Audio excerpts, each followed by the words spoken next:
नमस्कार मित्रों, reading capital academy में आपका स्वागत है। आज हम राज्यों का पुनर्गठन और नए राज्यों की मांगों का अध्ययन करेंगे।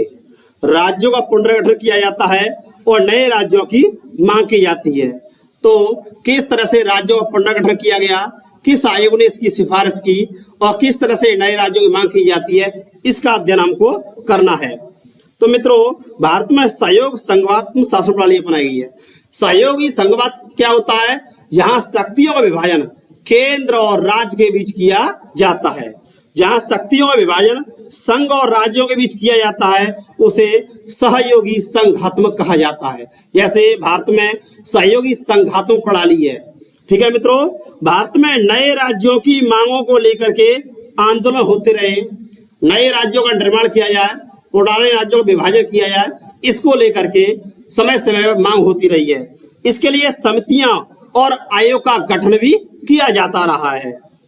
इसमें देखेंगे मित्रों, तो एस के धरा आयोग 1948, सबसे पहले एस के धरा आयोग 1948 में किया गया।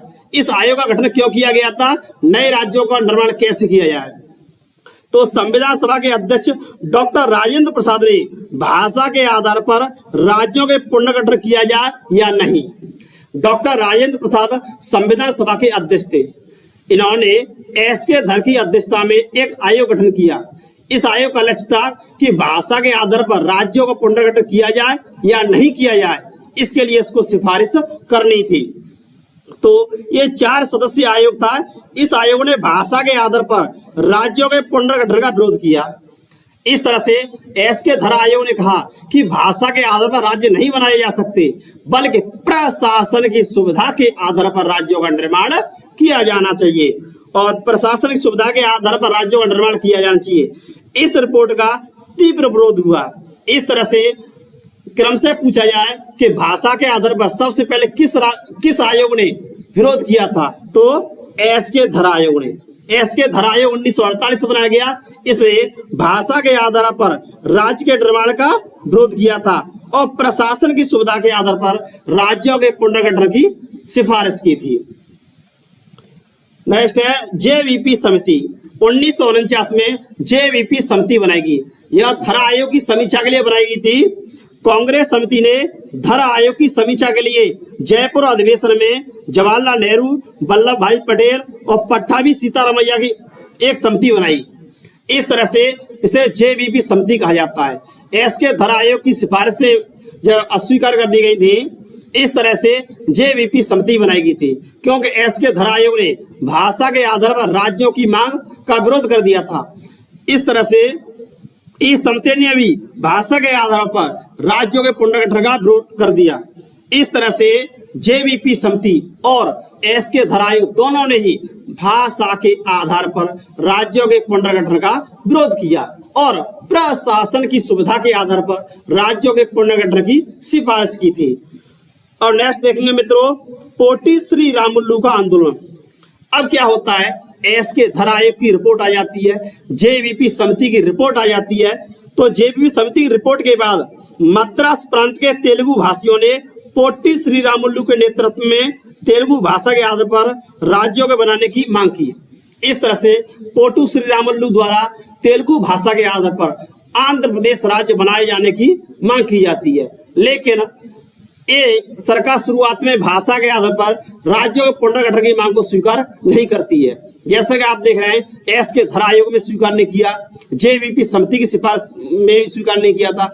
इसी तरह से अब पोटू श्री रामुलु का आंदोलन होता है और ये 15 दिसंबर 1952 को इनकी मृत्यु हो जाती है। एक लंबे समय तक ये भूख हड़ताल करते हैं, आंदोलन करते हैं, इसके बाद इनकी मृत्यु हो जाती है। बाद में प्रधानमंत्री नेहरू जी ने तेलुगु भाषा के आधार पर 1953 में आंध्र प्रदेश राज्य की बनाए जाने की घोषणा की थी। इस तरह से देखा जाए मित्रों कि भाषा के आधार पर सबसे पहले कौन सा राज्य बना था, तो भाषा के आधार पर 1953 में आंध्र प्रदेश राज्य बनाए जाने की घोषणा की। ये किस भाषा के आधार पर बना था? तेलुगु भाषा के आधार पर। तेलुगु भाषा के आधार पर मद्रास प्रांत का विभाजन करके आंध्र प्रदेश राज्य बनाए जाने की घोषणा की गई थी। अब राज्य पुनर्गठन अधिनियम 1953 में राज्य पुनर्गठन अधिनियम बनाया जाता है। राज्य पुनर्गठन आयोग बनाया जाता है और इसकी सिफारिश पर राज्य पुनर्गठन अधिनियम पारित किया गया था। 1953 में राज्य पुनर्गठन आयोग गठित किया गया था और इसके अध्यक्ष थे फजल अली। राज्य पुनर्गठन आयोग के अध्यक्ष कौन थे मित्रों? इसके अध्यक्ष फजल अली थे। दो अन्य सदस्य थे हृदयनाथ कुंजरू और के.एम. पड़ेकर। इस तरह से राज्य पुनर्गठन आयोग 1953 3 सदस्यों वाला था। इसमें फजल अली अध्यक्ष थे, के.एम. पड़ेकर और हृदयनाथ कुंजरू इसके सदस्य थे। इस आयोग ने क्या किया? इस आयोग ने 16 राज्य और 3 संघ शासित क्षेत्रों बनाए जाने की सिफारिश की। इस आयोग ने कहा कि 16 राज्य बनाए जाएं और 3 केंद्र शासित प्रदेश बनाए जाएं। हालांकि इसकी सिफारिश में कुछ संशोधन किया गया और 14 राज्य तथा 6 केंद्र शासित प्रदेश बनाए गए थे। इस तरह से 7वें संविधान संशोधन के द्वारा 7वां संविधान संशोधन 1956 में किया गया। इसके द्वारा राज्यों का पुनर्गठन किया गया और 14 राज्य तथा 6 केंद्र शासित प्रदेश बनाए गए। वर्तमान में देखा जाए तो भारत में 28 राज्य और 8 केंद्र शासित प्रदेश हैं, लेकिन राज्य पुनर्गठन अधिनियम में 14 राज्य बनाए गए थे और 6 केंद्र शासित प्रदेश बनाए गए थे। इस तरह से मित्रों पूछा जाए राज्य पुनर्गठन आयोग के अध्यक्ष कौन थे, तो इसके अध्यक्ष थे फजल अली। फजल अली राज्य पुनर्गठन आयोग के अध्यक्ष थे। नेक्स्ट, अब राज्यों का पुनर्निर्माण एक दृष्टि पढ़ना है। राज्यों का निर्माण कैसे किया गया एक दृष्टि पढ़ते हम। तो 1953 में मद्रास से तेलुगु भाषा के आधार पर आंध्र प्रदेश राज्य बनाया गया। 1953 में तेलुगु भाषा के आधार पर मद्रास प्रांत का विभाजन करके आंध्र प्रदेश बनाया गया था। 7वें संविधान संशोधन 1956 में 7वां संविधान संशोधन अधिनियम पारित किया गया। इसके द्वारा 14 राज्य और 6 केंद्र शासित प्रदेश बनाए गए। इस तरह से 7वां संविधान संशोधन अधिनियम बहुत महत्वपूर्ण है, क्योंकि इसके द्वारा राज्यों का पुनर्गठन किया गया था और 14 राज्य तथा 6 केंद्र शासित प्रदेश बनाए गए थे। 10वें संविधान संशोधन द्वारा 1961 में दादर नागर हवेली को संघ शासित क्षेत्र बनाया गया। पहले ये क्या थी? पहले ये पुर्तगाली कॉलोनी थी। इस तरह से दादर नागर हवेली भारत के संघ का अंग बना था। नेक्स्ट है 12वें संविधान संशोधन द्वारा 1962 में गोवा दमन दीव को भारत के क्षेत्र में शामिल किया गया था। गोवा दमन दीव को संघ शासित क्षेत्र में शामिल किया गया था। पहले ये क्या थी? पुर्तगाल के अधीन थी, पुर्तगाली कॉलोनी थी। इस तरह से 10वें संविधान संशोधन के द्वारा किया जाता है दादर नागर हवेली को भारत के संघ में शामिल, और 12वें संविधान संशोधन द्वारा किया जाता है गोवा दमन और दीव को शामिल। इस तरह से 7वां संविधान राज्य पुनर्गठन से संबंधित है, 10वां संविधान दादर नागर हवेली से संबंधित है और 12वां संविधान संशोधन है गोवा और दमन दीव से। नेक्स्ट है 14वें संविधान संशोधन द्वारा 1962 में पुडुचेरी को संघ शासित क्षेत्र बनाया गया। पुडुचेरी पहले फ्रांसीसी बस्ती थी, इसे 14वें संविधान संशोधन द्वारा संघ शासित प्रदेश बनाया गया। यहाँ विधानसभा और मंत्री परिषद की व्यवस्था की गई। इस तरह से पुडुचेरी विधानसभा भी है और मंत्री परिषद भी है।